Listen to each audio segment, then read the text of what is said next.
பாபா ஓர் கருணாலயம், பாதம்தான் கமலாலயம். பாபா ஓர் கருணாலயம், பாதம்தான் கமலாலயம். சாயப்பா உறவுகள் அனைவருக்கும் வணக்கம். சாயப்பா மேல் நம்பிக்கை வைத்து அவரை நினைத்து கொண்டிருக்கும் உங்கள் அனைவரின் வேண்டுதலையும் சாயப்பா நிறைவேற்றுவார். நல்லதையே நினைப்போம், நல்லதே நடக்கும். என்றும் சாயப்பாவின் அருள் உங்களுக்கு இருக்கும். நம் மனதிற்கு இதமான சாயப்பாவின் இன்றைய அருள்மொழியை கேட்போமா?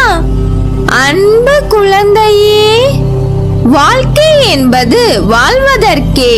உன் கஷ்டங்களை நினைத்து கவலைப்பட்டு கொண்டே இருப்பதற்கு அல்ல. கவலைப்பட்டு கொண்டே இருந்தால் எப்போது வாழப்போகிறாய்? உன் கவலைகள் எல்லாம் என் பாதத்தில் சமர்ப்பித்து விட்டு உனக்கு பிடித்த விஷயங்களை செய்ய ஆரம்பி. சிறு சிறு விஷயங்களில் இருந்து ஆரம்பி. உனக்கு பிடித்த உணவு உண்பது, உனக்கு பிடித்த இடத்திற்கு செல்வது என்று. கவலைகளை நினைத்து கொண்டு உனக்கு என்ன பிடிக்கும் என்பதை மறந்தே போய்விட்டாய். சிறு சிறு விஷயங்களில் நீ மகிழ்ச்சியை பெற முயற்சி செய். மகிழ்ச்சி உன் கையில் தான் இருக்கிறது. மனதிற்கு சந்தோஷம், அமைதி தரும் செயல்களை செய். இதை நீ செய்ய செய்ய கவலைகள் படிப்படியாக குறையும். உன் மனம் நேர்மறையில் சிந்திக்க ஆரம்பிக்கும். உனக்கு துணையாக நான் இருக்கிறேன். நீ சந்தோஷமாக அமைதியாக இருக்கும் போதுதான் நான் கூறும் வார்த்தைகள் உனக்கு புரியும். சந்தோஷம், அமைதி எல்லாம் உன்னிடம்தான் இருக்கிறது.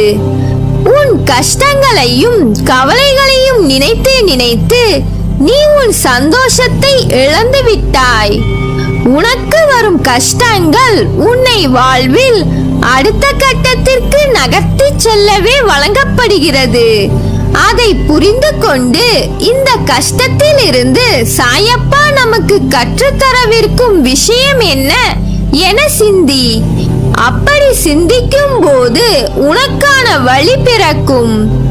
நீ அந்த கஷ்டத்தை சுலபமாக கடந்து விடுவாய் என் துணையோடு. நீங்கள் என் அன்பு குழந்தை. உங்களை நான் என்றும் பாதுகாப்பேன். வாழ்க்கை என்பது நாம் நடந்து செல்லும் பாதை மாதிரி. அதற்கான பாதையில் நாம் நடைபோடுகிறோம். அவற்றில் நாம் நேராக பயணிப்பதில்லை. நிறைய திருப்பங்கள் இருக்கும்.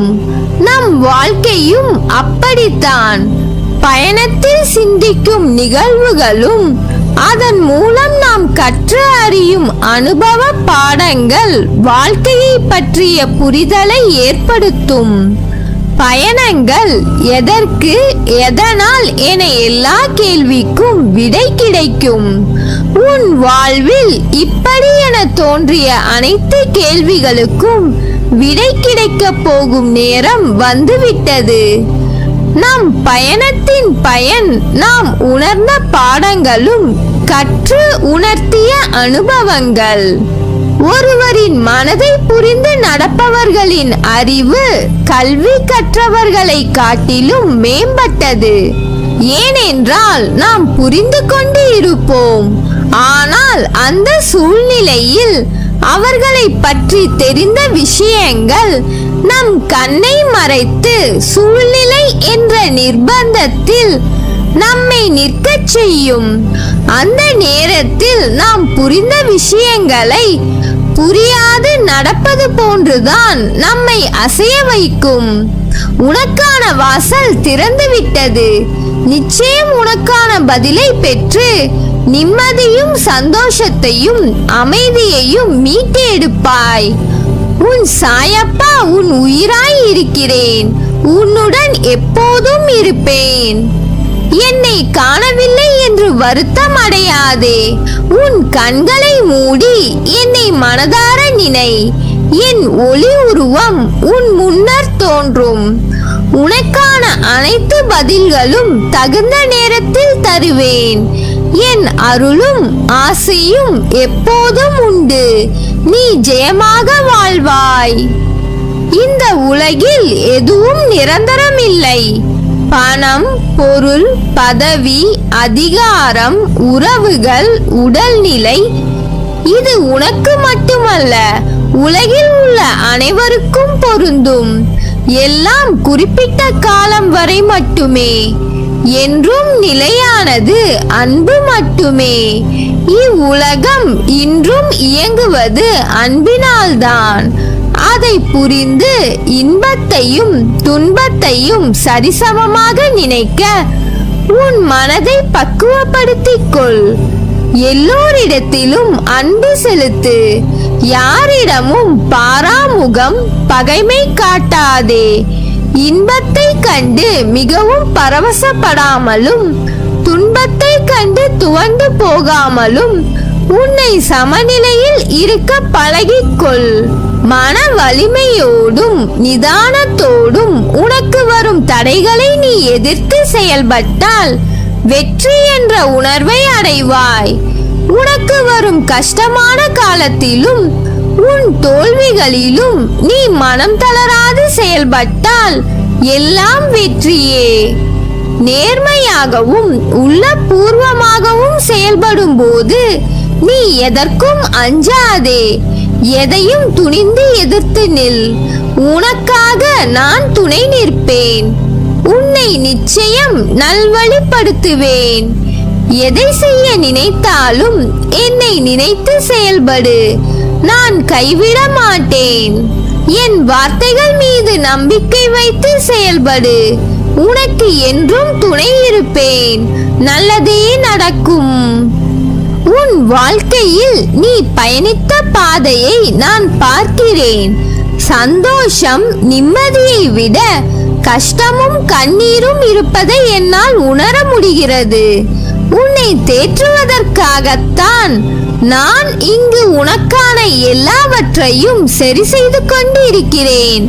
உன் வாழ்க்கையின் சுவடுகளை நான் திருத்தி எழுத உன் கர்ம வினைகளுடன் போராடி வருகிறேன். அதை நன்றாக நீ உணர்கிறாய் அல்லவா? உன் கண்ணீரை உன்னை உண்மையாக நேசித்தவர்களுக்காக சிந்து. அதில் தவறு இல்லை. உன்னை துளி கூட மதிக்காது ஏளனமாய் பார்ப்பவர்களுக்காக கண்ணீர் என்னும் பொக்கிஷத்தை சிந்தாதே. உன் வலியை நான் எப்படி புரியாமல் இருப்பேன்? உனக்கு மனவலி ஏற்படுத்தப்பட்டதற்கு நியாயம் கேட்கிறாய். அதற்கு நான் நிச்சயம் நியாயம் வழங்குவேன். அதுவரை பொறுமையாய் நம்பிக்கையுடன் இரு. உனக்கான காலத்தை நான் உருவாக்கிவிட்டேன். இன்னும் சில நாட்களில் அதில் நீ பயணம் செய்ய போகிறாய். உன்னை கண்கலங்க விடமாட்டேன். நீ கண்கலங்கினால் என் மனம் வலிக்கிறது. உன்னை நிச்சயம் நான் செம்மைப்படுத்தி உயர்த்துவேன். உனக்கு நான் எப்போதும் துணை நிற்பேன். நல்லதே நடக்கும். நீ என் பரிபூர்ண அருளும் ஆசீர்வாதமும் அன்பும் பெற்ற என் செல்ல பிள்ளை.